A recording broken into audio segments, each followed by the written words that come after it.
dalam fi ada pas ke andi ko ne bulin jo da ko e so to fasen tigo siyo me ko nda fa da hiwtu de dum ma wata la hiwtu de dum fo hala mi hala no ma si mi hala nan ko mo mi hala da pas ke andi ko primary do mi anda go adi mai e yaltugol idande si mi yaltide do ko min e be ngube ko wollugol lan tum sare ne wonno wayri après ane mi nikitike ko sulu fam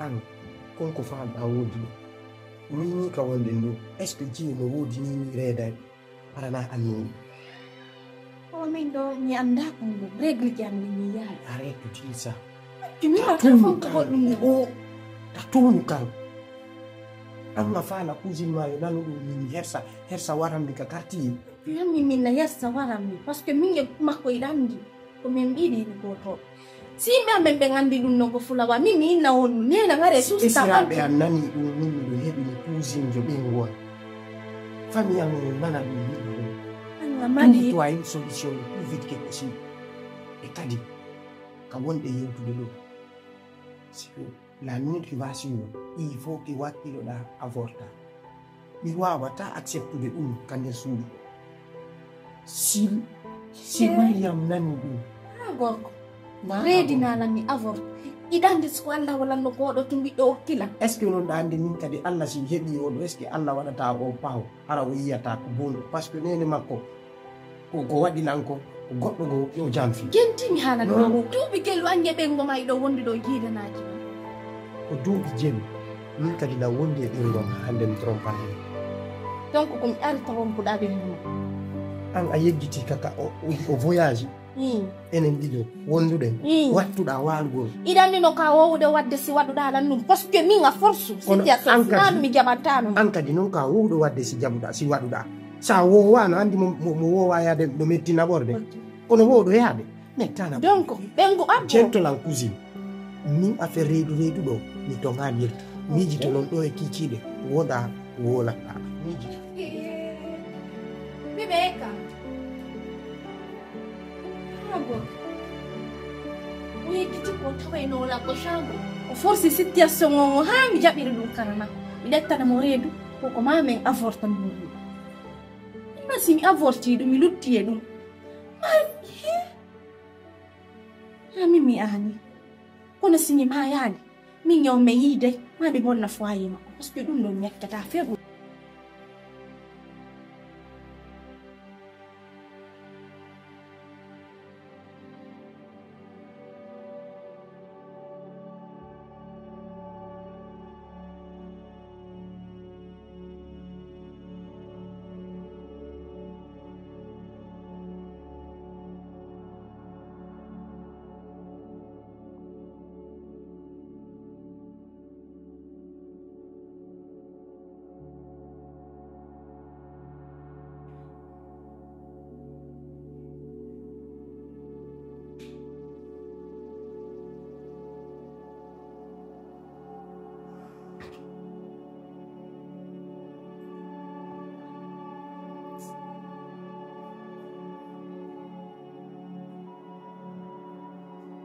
Baby, come what?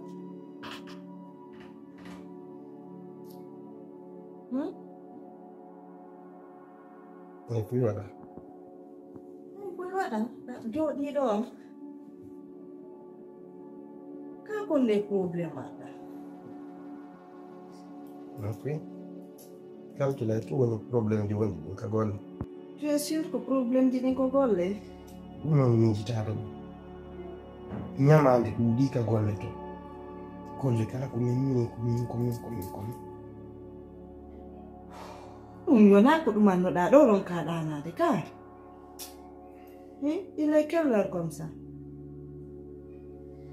akkinan bugol soucia gon siga ɗum probléme bonnaɗo e ngol magol fiiɗo ko min kaltidde ɗum joni si o andi ɗum si a andanilan ɗum ɗon e liye on non tawi andi ko ɗum ko jemani wawɗen anɗe ko ɗum wobbi yewte ma ko da haade do jono tana mi ala e fammi tana gudu mana ko fiya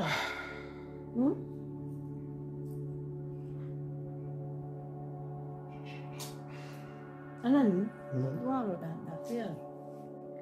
Wale foto ni yangu. Yana ndani mwana kwa vipi. Matola no baka. Janga ka hande. Awanu ndo ni seriyede. Bebe. Fiotiga. Kono wat? Kono njo. Uswada. Tiki. Uswa. Mina duma pilala. Awala na fi ala. Ya. Pano ndawano ni minandi ko do wonda ana aja batana. Ndani. Emi duki.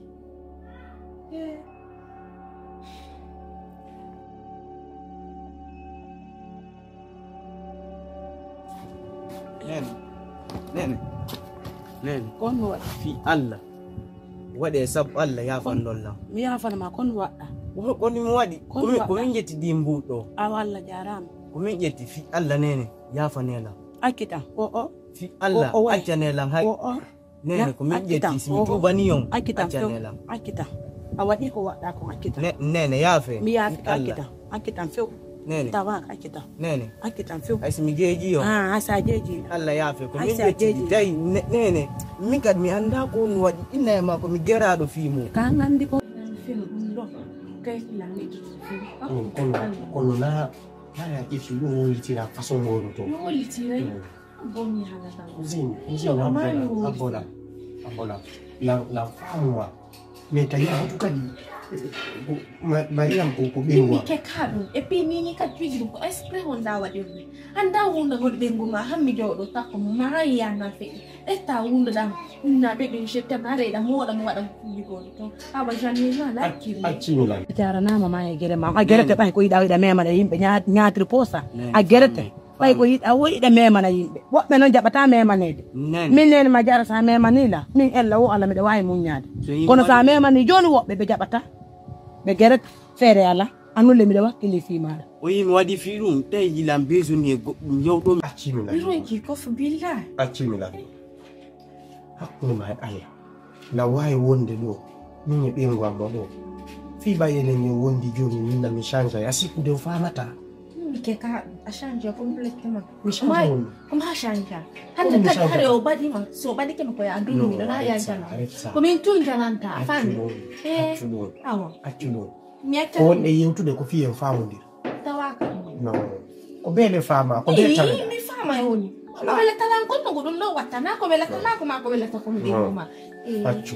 Simi yewtima da doa famu. Mi ala fama. mi amno hala ngolo bay la ngandi mi ali on nay yo mi selu on fami tay hilan jogino tel ma telephone di mojo andet jonnon o ma mu be me ngal e 16h jonnon heban mu min non jon bay hilan tan ni hidon jogi ga da biti yettuda sabu dum non hakkunde maɗa allah ismaila tawɗa to ƴetti ba wuuɗi ɗi mineta ɗi ɗe ɗo bole tawa ma ƴetta ɗin ɗo yaltina ma ƴetta ɗin ɗo yaltina ismaila yer pettuɗi jogi ɗe ƴetta ɗin ɗon a jarama ella wo ala tam susta ya de yo wam jetta ton ko a haaɗi e ɗin ɗon lanni a jarama ella wo ala ya ko ne nan jon ko modi ko mi afike mi nani ella wo ala a haaɗi e ɗin ɗon na ɗin ɗon a ƴettiɗa e a bonnoyɗi fof joni joɗorde ɗe ɗiɗaɓe jadima no jowonede jen kadi woare ko je bay mi yono kam muci don ko be nangila be soppa ila jonno mi tawi ala be jetta sina awa minani few minani a jarama o ya mi yaafike muñike few Simi yewtima da doa famu. No, mi ala fama. Mi ro Da doa famu de. mi wala mako. Da doa famu de gentola. Sa fama lila mabeta. Joni ko wiida ko ka ko mi hani ko. No, en fo ko wiide. Si abo to Joni si hari no e Simi yeyi mi nodite telephone mi halante ko tawndela. Mi halante ko. No.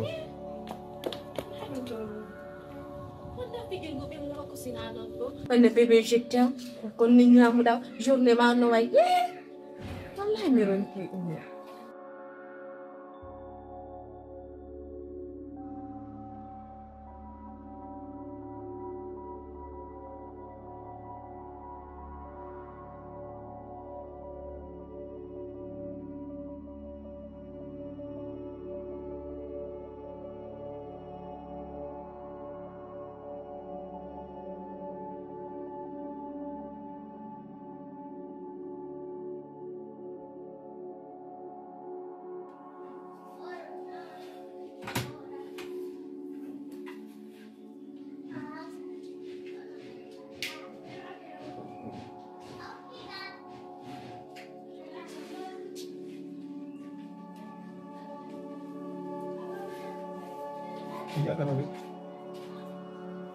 Lolle ɗum foyanina dari ɗo joni yam kamo feƴƴi noon mini kankusi fala on haala ngol ɗo goɗɗum aɗa gandi min lolle komi dari ɗo hannde ɓaynami fen ɗo gandi ko mon lolle probléme mi yajaka e probléme ka feƴƴi fiyalla ɓenna rabe tu patron ɗum ma kusi oɗon leɗo no ko mi o aɗa ɗo yiyatu ɗo nawdi he mi languɗi koye seeɗa patron debbo andi ɗum patron debbo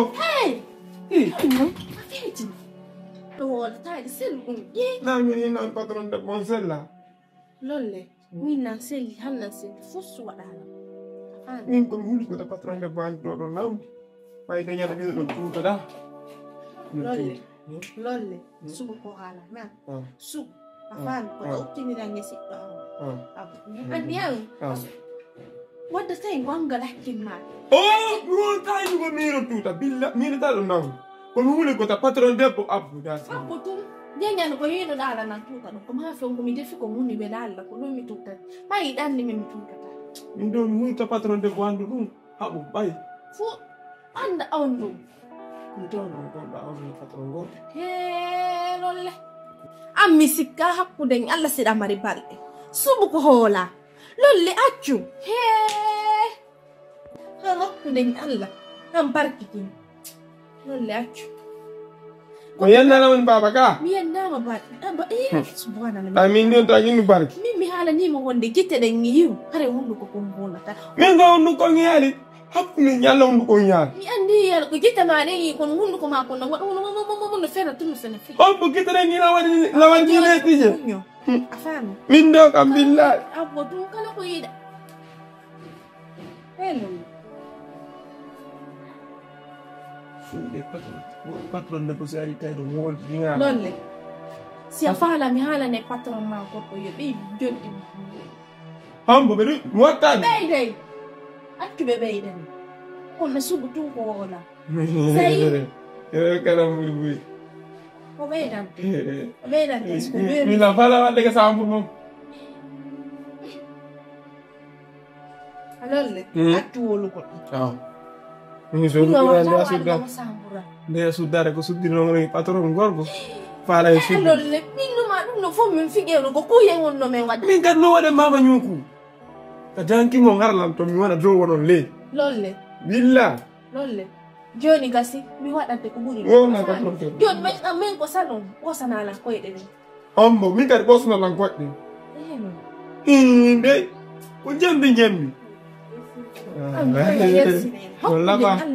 Lava. Merci.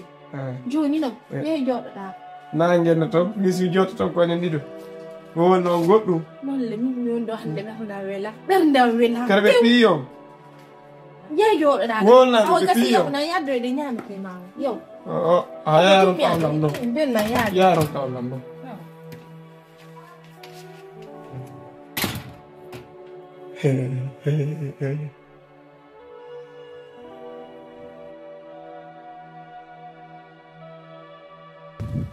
Ismail. Ani. Nale ko fala ma yewtude. Yalla de. ko ɓe hittirma ɗo oɗo ɗo hande koye pay ko wonko kamɓe wuttanta hoore kamɓe waɗanta ɓe sa an noon ko wonta ɗo mi fotta komin wuttante komin watta piiɗe fof komi waɗali wo waɗatake sa yi hande jajamano ko oɗon mum ɗo konake jiwa ko mi ɗaɗɗonno ko mbaɗo mum ɗum joɗɗino hande wonko ɗum wonde hande ɗum ɗo fof feƴƴi joni an ko wonɗa ɗo kala ko woni waɗani eɗa e hoore an ɗo ɓiɗɗo fof hande ko an mi heddori hande ko galle ɗo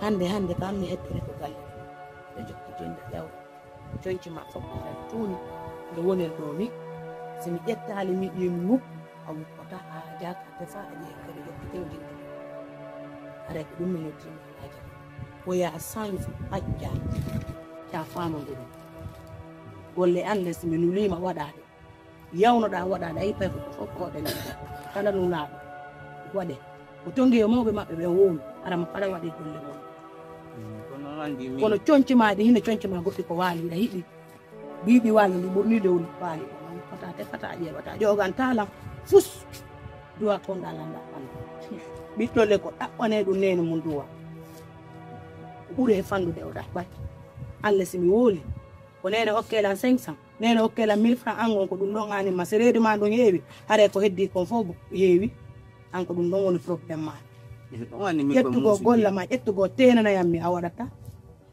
ma ƴettugo ƴoganayammi a waɗata ko sa weelama ko ɗum ɗon annduɗa probléme ma on noon haare ko ɗum mi noddirma koya sanso acca famodire si weetibi mi hewta mi yewtama Ismaila ƴettu ɗum ɗo waɗa an tigi anditata nenanga laaɗo ande payko komin tumɓe maɗi ɗo ƴetta waɗa golle maɗa so jokkodira e groupe ma ma Allah walli an ka taguiɗa ɗo e groupe kono wona ɗum ɗum de an ko a taguiɗa ɗo e groupe an on ko a taguiɗa ɗo e groupe donc noon joni miɗo heeɗima onon ga selle ɗi séance awa miɗo ɗo seeɗi yinkila jeejude on ɗo ko sabu fiyo muñanona ɗon anndi timo hakkil payko awa on faami yo Allah taw ko ɗum ko hakkille payko ma ɗon anndi min taw ko muus taw ƴee on faami ga ƴeeda muusa eɗan souvent mi susta ukkade ma eɗan ndiya yawgollo e canɗi ma ɗum goɗɗum ɗon anndi mi susta ɗum no so tawi jamma simo walite ɓay ko min bonnuma a wiya a sutta yaade e canɗe ɓay ko mi ƴetta coñce maɗe wuppa a wiya a sutta ko goye canɗe seɗe ɗi floji ɗo yaafo ɗon ɗan ni feƴƴi mbiɗa ko yaafi feƴƴi kon feƴƴi feƴƴi min mbiɗa yaafi miɗum lannima sa yi miɗo yewtudema ko yo anndu hannde kadi ko a suka molonade jooɗiɗo hewtude ko ƴamam mi faami ɗum waɗi sila yewtudema min o mi seli ɓay noon ko ɗin hakkille jooɗi yaltani hono sukaɓe si asiji faame ɗum nene o ñika awa min ani faame aw coñci anndiɗa ɗi laaɓuno ɗi laaɓuno koye ye ɗon anndi min ilan yiɗi on ɗon anndi en tant que nene ɓiɗɗo aw o ñika min ani o ɓayiɗa andi mi jaɓata waddema ko muusi ko ɗum piije goo siya waɗa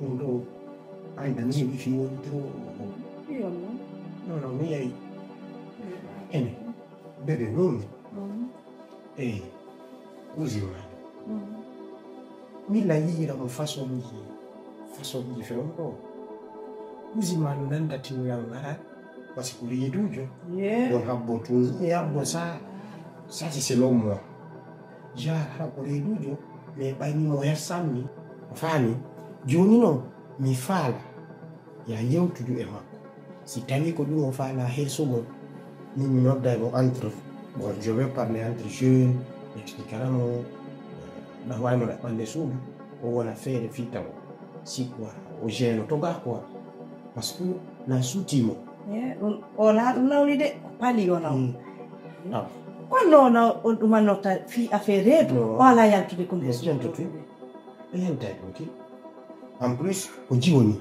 ayi par ce que min bon fewɗo alano ɗo o wayno tolla wonde 18 heures o yalta jooɗo kam hawkouru ma o nalamo sodoyde popcorn min namo na probléme mi ƴetta mbuɗi mi jonnao o nalamo yaade a supérette yargol jus ala ko ɓuruɗo mi nana probléme tu vois donc si tawi accidentellement o ari waɗugol ɗum piiji il se peut que min mi yewtama en tant que femme ma bien-aimé ma dulcinée miɗo hanuma yewtude mi explicame fiya yewtumo bon bon ta andimo kadi e yewtide landomo tun landoramo ña si tawi o géni après on va voir si on peut gérer cette situation mi haalantamo mais quand même ko haalɗa kono wawa wonde ɓa sen naatiɗo en waliki gadda kon feƴƴude tu vois maintenant so tawi joni ala profitude wonde o yalta ɓa depuis aɗo min o waynakilanimo faala yaade ko non min ma ma cousine o hessala moƴƴa hessala moƴƴa ɗo par ce que mi remarki mais bon ɗum fof ça reste ami gasi probléme ala ok joni allez daare chéri solution ko